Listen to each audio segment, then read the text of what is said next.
क्यों होता है? चंद्रमा 2.25 दिन क्यों रहता है? चंद्र मतलब पानी, धरती का 70% पानी, हमारी बॉडी का 70% पानी। जो चीज जितनी फ्लेक्सिबल होगी वो उतनी स्पीड ले लेगी। ओके, अच्छा। उसके बाद शनि महाराज सबसे स्लोएस्ट, 2.5 साल।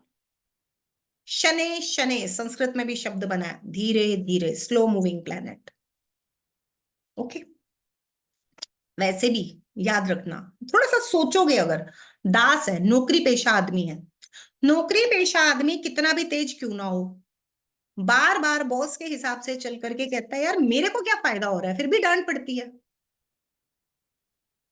जो लोग भी नौकरी करते हैं वो ये बात जानते होंगे, फाइनली कितने भी इंटेलिजेंट हो, किसी ना किसी बात में जब उनको कभी एनकरेजमेंट नहीं मिलता, कभी इंक्रीमेंट नहीं मिलता, कभी गलत व्यक्ति को प्रोत्साहन मिल जाता है, कभी कुछ, फाइनली एक दिन आ जाता है यार फायदा तो मालिक का होना, तू अपने काम से मतलब रख। स्लो हो गए। शनि माने नौकरी पेशा आदमी, दास। सूर्य राजा, एक छत्र राज्य, एक जैसा चलूंगा सबके साथ बराबर, 30 डेज, एक एक महीना। सूर्य बटा इसी आधार पे। मंगल सूर्य का सपोर्टर, राजा राम का बेस्ट सपोर्टर कौन था? हनुमान जी, सेनापति। सूर्य से एक कदम आगे चलेगा, सेनापति पहले रास्ता चेक करेगा, राजा के जीतने का स्पेस बनाएगा, यानी 15 दिन का एक्सटेंशन। समझ आई बात? बुध और शुक्र सूर्य के अगल बगल चलते हैं, क्योंकि बुध सूर्य की अडॉप्टेड संतान है, इसके पीछे एक माइथोलॉजिकल स्टोरी है, आप जानते होंगे न्यूमरोलॉजी से ये। करेक्ट। हाँ, सूर्य और बुध, इनके बीच में पिता पुत्र का नाता है, अडॉप्टेड संतान है। तो भाई बेटा बाप को अपने मतलब आसपास ही रहते हैं, बाप बेटा प्रिय है। शुक्र शुक्राचार्य, राजा राम का सबसे प्रबल शत्रु कौन था? असुर। अगर मैं रामायण के हिसाब से सोचवाऊं आपके, तो राजा राम को बीट करने के लिए उनका शत्रु उनसे बराबर कदम मिला के चलना चाहेगा, चाहेगा या नहीं? तो 25 से 28 बिल्कुल। दिन। गुरु, गुरु एक ऐसा प्लेनेट है, गुरु वर्ड से ही लगता है, आज के टाइम में गुरु का सिनेरियो बदल गया। पुराने समय में गुरु का दर्जा भगवान से भी ऊपर था। आप लोगों ने शायद ही सुना भी होगा, गुरु गोविंद दो खड़े काके लागू पाए, बलिहारी गुरु आपने जिन गोविंद दियो मिलाए। मतलब गुरु और भगवान में यदि मुझे चुनाव करना पड़े तो मैं गुरु की तरफ चली जाऊंगी, क्योंकि वो मुझे रास्ता दिखाएगा। तो गुरु प्लैनेट भी ऐसा ही प्लैनेट है जो पूरे यूनिवर्स को कंट्रोल करता है, सभी प्लैनेट्स को ग्रेविटेशन से अट्रैक्ट करता है। अगर किसकी कुंडली में गुरु अच्छा तो सब अच्छा, गुरु की ब्लेसिंग तो सब अच्छा।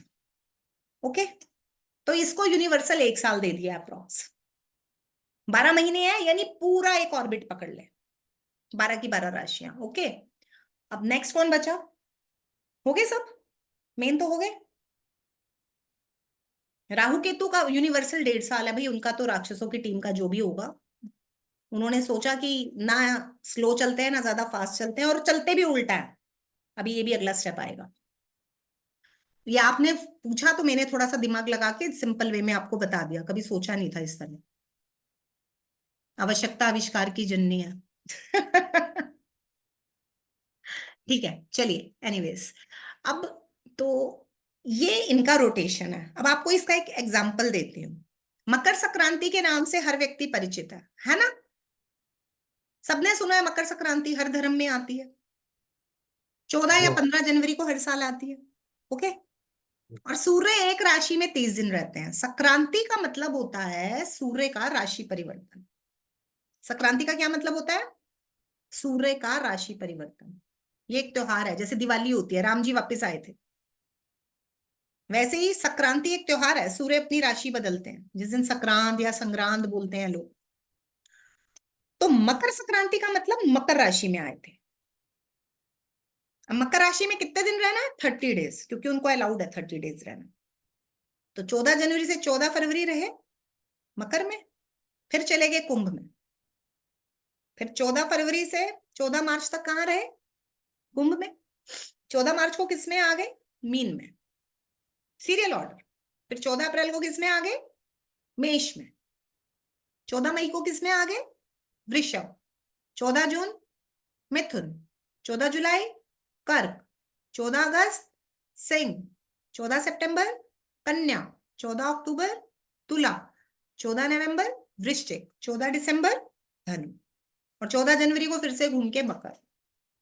अब कुछ लोग सोच रहे होंगे मैडम ने तो 14 तारीख फिक्स रख दी। 14 फिक्स नहीं होती, मैंने समझाने के लिए यूनिवर्सल फिक्स रख दिया है।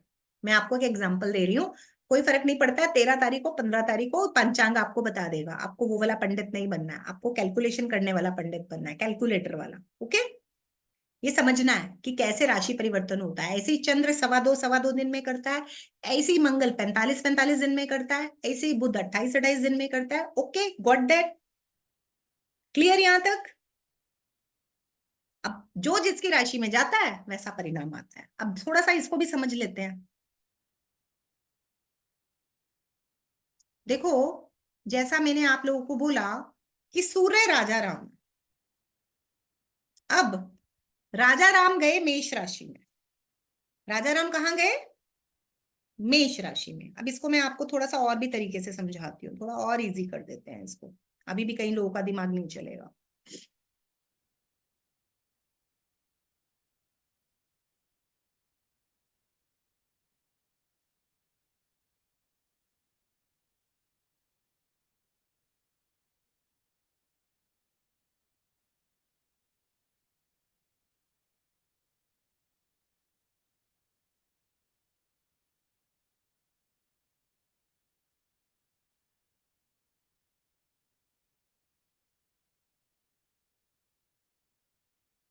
सी दिस,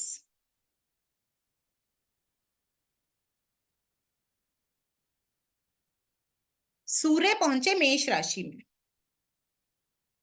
ठीक है?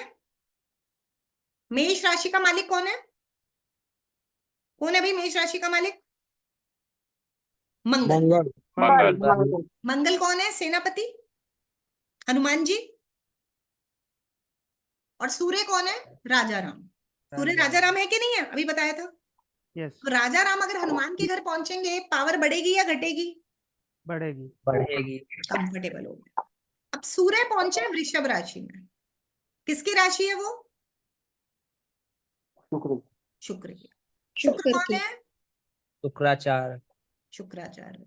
तो शुक्राचार्य कौन थे? असुर असुरों राक्षस। असुर। तो क्या असुर गुरु राजा राम को सपोर्ट करने वाले हैं? नहीं। तो लड़ाई झगड़ा होता रहेगा। होता रहेगा। अब सूर्य पहुंचे मिथुन राशि में, यानी बुध। बुध कौन है? राजकुमार। राजकुमार। तो ओके, अपने बेटे के घर है। हाँ। हाँ। अब सूर्य पहुंचे चंद्र। चंद्र कौन है? रानी। रानी। तो रानी तो यहाँ वेलकम भी करेगी कि नहीं करेगी? करेगी, यहाँ भी ओके रहेगा।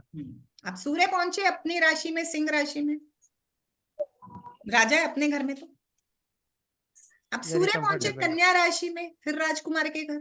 ओके है। सूर्य पहुंचे तुला राशि में, शुक्राचार्य के घर। Not okay. फिर पहुंचे वृश्चिक राशि, सेनापति के घर। गुड है। फिर पहुंचे धनु राशि, गुरु के घर। गुरु कौन है? देवताओं का गुरु, मंत्री, सलाहकार। गुड है। फिर पहुंचे शनि, दास, नौकर। नौकर कभी मालिक को देख के खुश होता है? अगर नौकर के घर मालिक पहुंच जाए, कैसा ट्रीटमेंट देगा मालिक को? नहीं होता। कंफर्टेबल नहीं। Not comfortable.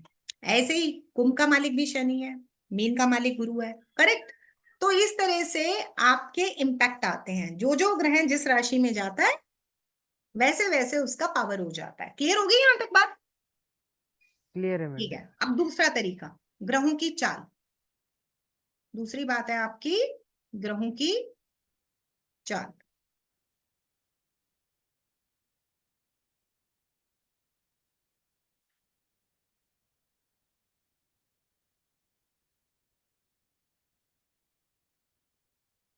ग्रहों की चाल दो तरह की होती है। एक होती है वक्री और एक होती है मार्गी। एक होती है वक्री और एक होती है मार्गी। वक्री का मतलब होता है सीरियल ऑर्डर में उल्टा चलना।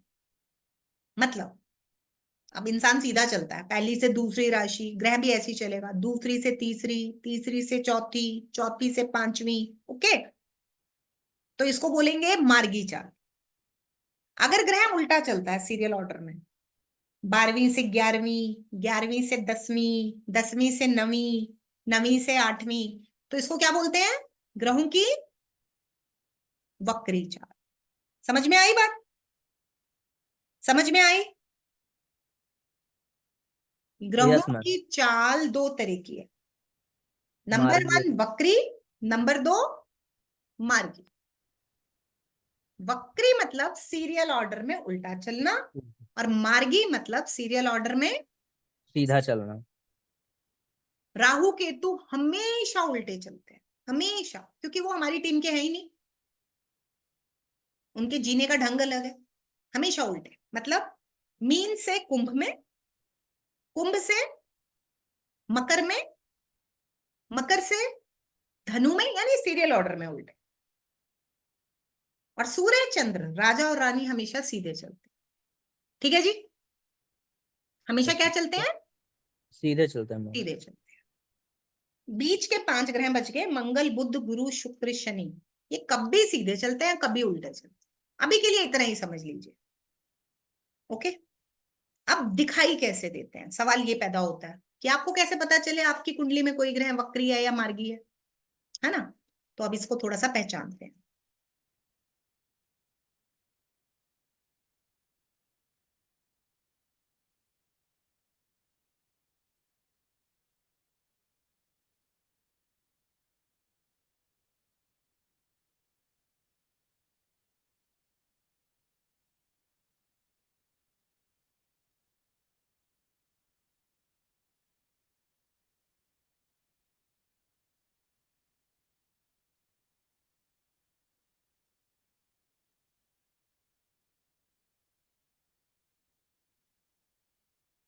ये मैं एक कुंडली दिखा रही हूँ। आप लोगों ने जब अपनी कुंडली निकाली ऐसे ही निकली ना, कल ऐसे ही निकली थी ना, यस यस मैडम, ऐसी मैम। निकली थी। लगन कुंडली। अब लगन कुंडली। यहाँ पे ना कुछ प्लैनेट्स के ऊपर आपको स्टार दिखेगा, दिखाई दे रहा है स्टार? थोड़ा और जूम करती हूँ मैं। सी दिस, राहु के ऊपर स्टार है। Yes madam. के अब केतु के ऊपर भी स्टार है, दिखाई दिया? यस। हाँ जी मैम। गुरु के ऊपर भी स्टार है। अच्छा, अब एक बात और, ये जो ने दिख रहा है ये नेपच्यून है, यू दिख रहा है ये यूरेनस है, और आपको मे बी ये प्लू, प्लू माने प्लूटो है। तो अब एक ध्यान रखना, यूरेनस नेपच्यून प्लूटो हमारे सिलेबस का पार्ट नहीं है। जब ज्योतिष शास्त्र बना था उस समय में यूरेनस नेपच्यून प्लूटो नहीं होते थे। ओके, ये आज के एस्ट्रोनॉट्स की खोज है, तो इस पे हमने काम नहीं करना है, एक बात। दूसरी बात, हम लोगों को काम करना है 9 ग्रहों पे। अब हिंदी में आप, ये तो हिंदी का चार्ट है, आप इंग्लिश वाले चार्ट पे अगर कर रहे हैं तो SU होता है सन। नोट डाउन कर लीजिए, क्योंकि आप लोगों को अपने चार्ट्स अगर पहचाननी होंगे, जहां SU लिखा होगा वो क्या होता है? सन, यानी सूर्य। यस। MO, MO मून, यानी कि चंद्रमा। ठीक है? MA, MA यानी कि मार्स माने मंगल। ME, ME यानी कि मरकरी माने बुध। JU, JU यानी कि जुपिटर माने गुरु।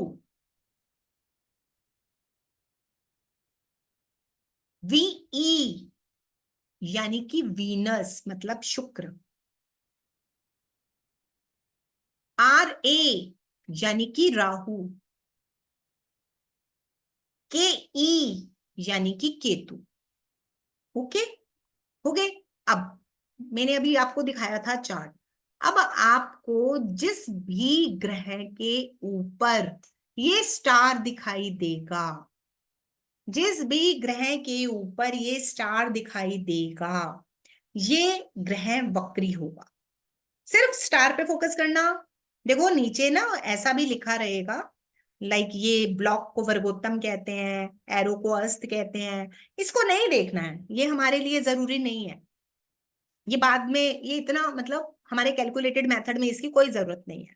ओके, हमें जरूरत है वक्री देखने की। तो ध्यान दो, राहु वक्री है, गुरु वक्री है, केतु वक्री है और शनि वक्री है। समझ में आया? समझ में आया? Yes, madam. हमारी कुंडली में अगर कोई ग्रह वक्री है तो जो चार्ट्स आपने कल निकाले थे उसमें उसके ऊपर स्टार मेंशन होगा। लक्ष्मी शर्मा जी, सिर्फ इतना समझना है। आप हैं कहाँ लक्ष्मी शर्मा जी? पहले तो मुझे दिखाई ही नहीं दे रहे, आपने हैंड तो रेज कर दिया, नहीं आया। मैंने सिर्फ सिंपल बोला, आपने चार्ट पहले तो अपना माइक्रोफोन ऑन कीजिए अगर आप कुछ पूछना चाहती हैं। हाँ बोलिए मैम, हमको एक बार और बताइए क्योंकि हमको समझ नहीं आया। लक्ष्मी जी, मैंने बस इतना बोला, जो आप अपनी लगन कुंडली निकालोगे ना हाँ, जो आप नेपच्यून बोले या मैडम, एक, हाँ यूरेनस नेपच्यून प्लूटो को कंसीडर नहीं करना। इसको करना ही नहीं, इसको पकड़ना ही नहीं है। नहीं, ये हमारा पार्ट नहीं है। जब भी ये कुंडली में रहेगा उसको पकड़ना नहीं है। नहीं। दूसरी बात, जिस भी ग्रह के ऊपर स्टार लगा होगा वो ग्रह वक्री होगा, बस इतना ही समझना। ठीक है? ठीक है। कब तक रहता है? ये नियम है, देखो ये एक अलग नियम है। लाइक शुक्र और बुध सूर्य से 45 डिग्री दूर नहीं जा सकते। ये थोड़े से गणित के नियम है, जब थोड़ा एडवांस में जाते हो वहां पे थोड़ा बहुत समझ में आ जाता है। बट फिलहाल अभी यहाँ आपको कुंडली पढ़नी आनी चाहिए। वक्री का मतलब है कि वो सामान्य अवस्था में नहीं है, सामान्य रिजल्ट नहीं देगा, इसको ऐसा समझ लो अभी। ठीक है मैडम। ओके, ठीक है। नेक्स्ट, अब हम नेक्स्ट पार्ट पे आते हैं, ग्रहों की एज। हाँ जी, जिसपे स्टार लगा है, हाँ जिसपे स्टार लगा है वो वक्री है, हाँ, वो कोई सा वक्री। भी ग्रह। जी जी। तो वो उसको उसको नेगेटिव वे में या पॉजिटिव वे सर में अब ले भी से सकते रिजल्ट पे क्यों जा रहे हो? अभी तो कलम पकड़ना सीखे हो, कुंडली पढ़ना तो सीखो। एबीसी पढ़ते ही पीएचडी होगी थी सर। नहीं, मतलब मेरा ये था कि इसमें वक्री का कोई मेथड है क्या ऐसा, ये मेथड मतलब वक्री है तो नेगेटिव हो रहा है या पॉजिटिव हो रहा है, ये तो नहीं है ना सब बहुत अर्थ आगे की बातें हैं, बहुत आगे की बातें हैं, अभी शांत रहिए। हाँ, अभी आप कुंडली पढ़ना सीख रहे हो, जैसे एबीसी सीखी थी, ठीक है? उसको जटिल मत बनाओ, सिंपल तरीके से सीखो। ओके, चलो अभी यहां तक हो गया। अब ये आप लोग अगर ध्यान से देखो, ये जो भी ग्रह हैं इनके ऊपर आपको दिख रहा होगा, रा के ऊपर 19 लिखा है, राहु के ऊपर ध्यान से देखो, मैं थोड़ा बड़ा करती हूँ। चंद्र के ऊपर 12 लिखा है, लिखा है। Yes, madam. बुध के ऊपर 17 लिखा है, लिखा है। Yes, madam. ये सब होती है ग्रहों की आयु। ये क्या होती है? ग्रहों की आयु। आयु होती है। अब थोड़ा सा इसको भी देख लेते हैं इन शॉर्ट।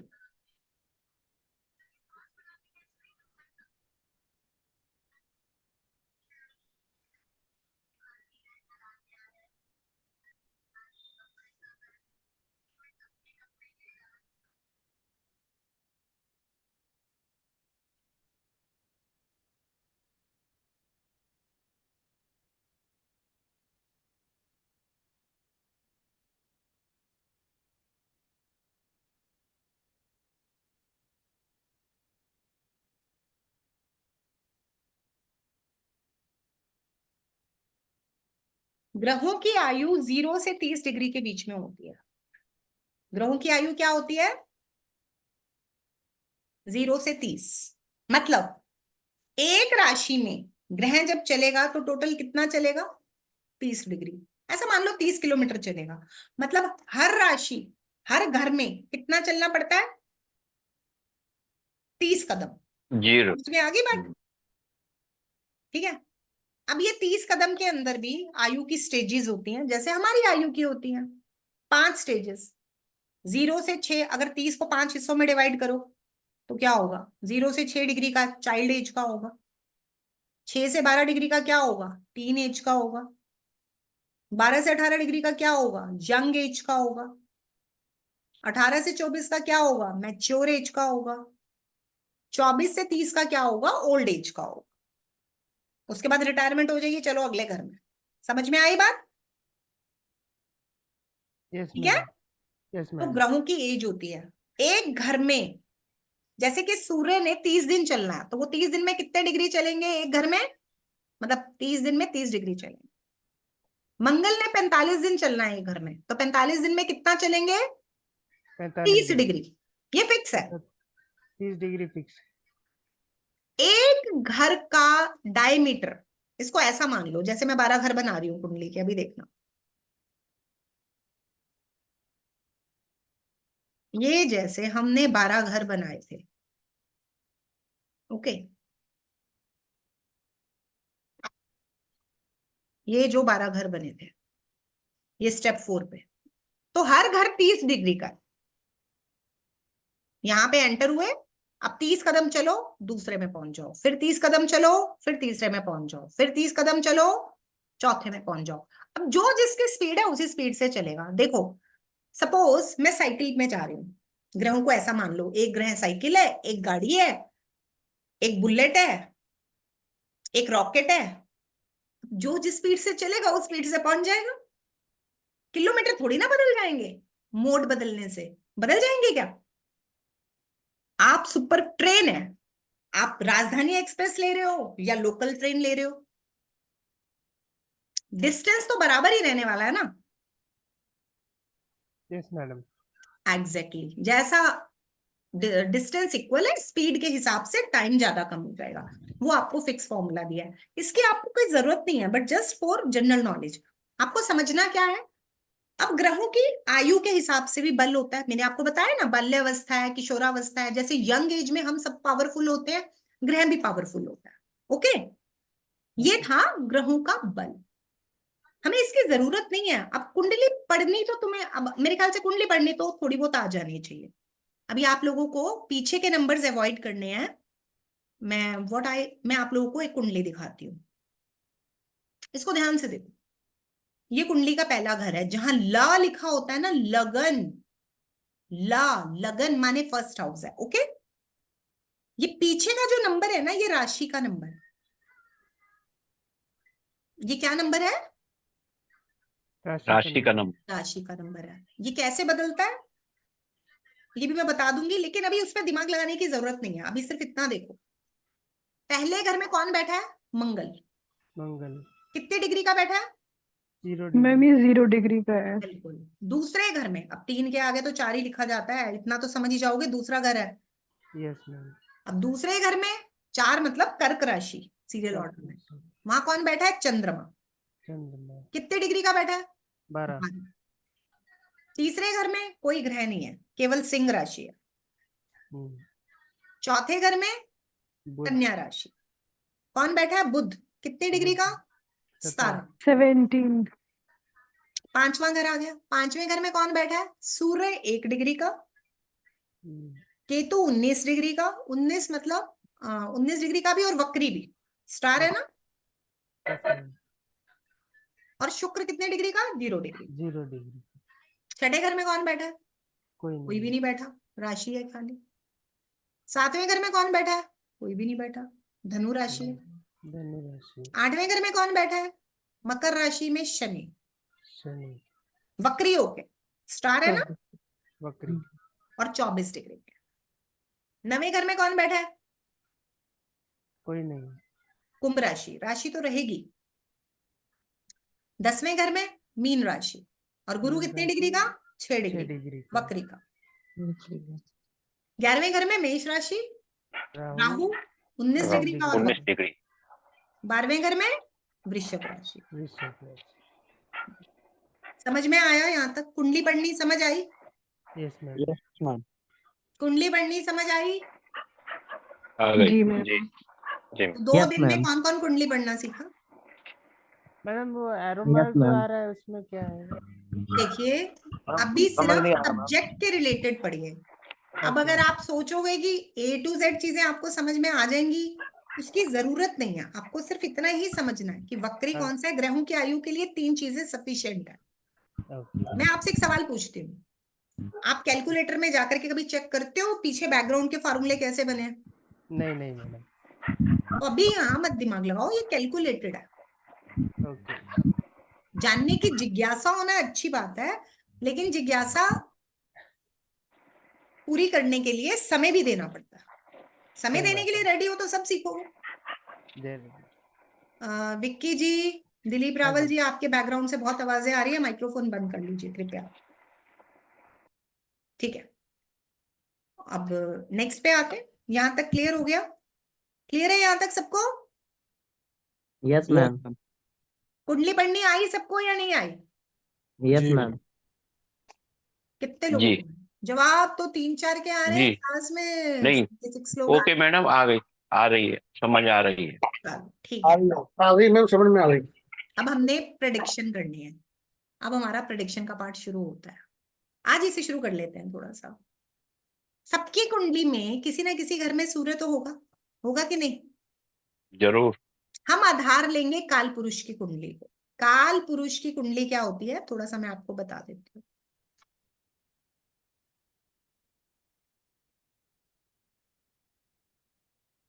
अभी बैकग्राउंड की राशि सब अवॉइड कर देना।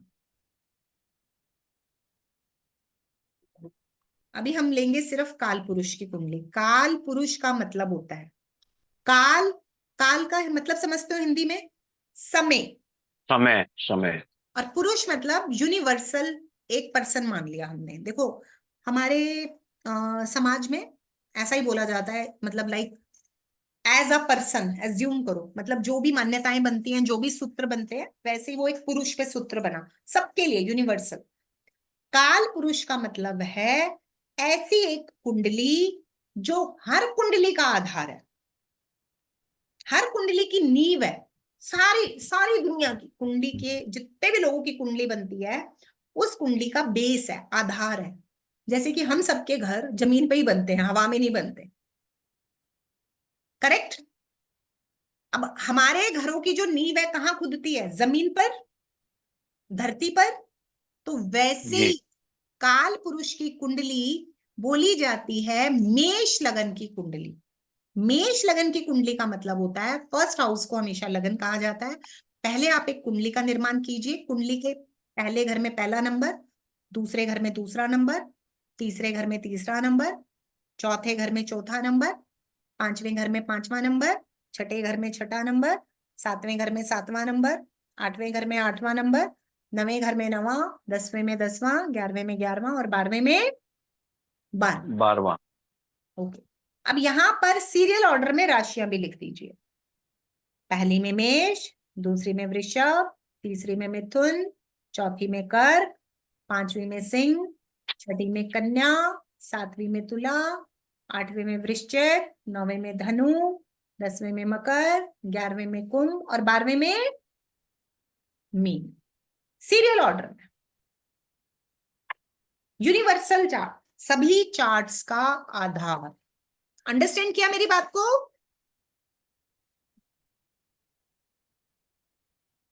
मेरी बात समझ में आई है सबको?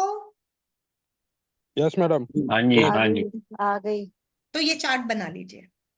सबने नोटिस किया होगा सबकी कुंडली में किसी ना किसी घर में कोई ना कोई ग्रह जरूर होगा, होगा कि नहीं? जी जरूर होगा। अभी सबके पास अगर अपनी अपनी कुंडली, आप लोगों ने अपनी कुंडली के स्क्रीनशॉट मुझे भेजे हैं, बनाए भी हैं, खुद के नहीं बनाए? बना बाय हैंड भी ड्रॉ किए कि नहीं किए? नहीं। नहीं किए। अब डू वन थिंग, देखो ये मैं आपको दिखाती हूँ। जैसे ये बनी हुई है ना आपकी यहाँ पर, जैसे ये बनी हुई है, तो एज इट इज इसको अपने हाथ से ड्रॉ कर लेना। ऐसे ही अगर यहाँ 3 आ रहा है और ला लिखा है, ला जरूर लिखना। फर्स्ट हाउस में 3 लिखा है तो 3 लिखना, 4 लिखा है तो 4 लिखना, जहां माँ लिखा है मंगल लिखना, जहां 00 लिखा है 0 लिखना, जहां 4 लिखा है 12 लिखना। पर सिर्फ स्टार वाले को रिप्रेजेंट करना, बाकी कुछ मत रिप्रेजेंट करना। मेरी तरफ से ये भी मत लिखना, खाली ये लिख लेना ग्रह कौन सा है, नंबर और ग्रह, बस इतना। इतना बार तो कर लोगे? कर लेंगे। हाँ, यस ठीक है। मैडम कर लेंगे। हाँ, इतना करके आओ। तो कल से आपको एक एक प्लैनेट की प्रेडिक्शन कैसे करते हैं उसका फॉर्मूला दूंगी। दिमाग लगाना। मैम आप एक बार रिपीट कर देंगे प्लीज, क्या बोल मैंने रहे हैं आप? बोला जो आपकी अपनी कुंडली आपने स्क्रीनशॉट मुझे भेजा था उसको अपने हाथ से ड्रॉ करके अपने पास रख लेना। ठीक है मैम, ठीक है। ठीक है। मैडम एक क्वेश्चन है। हम्म। मैम ये जो अभी लगन की कुंडली खुली है, जो आपने बताया कि ये कुंडली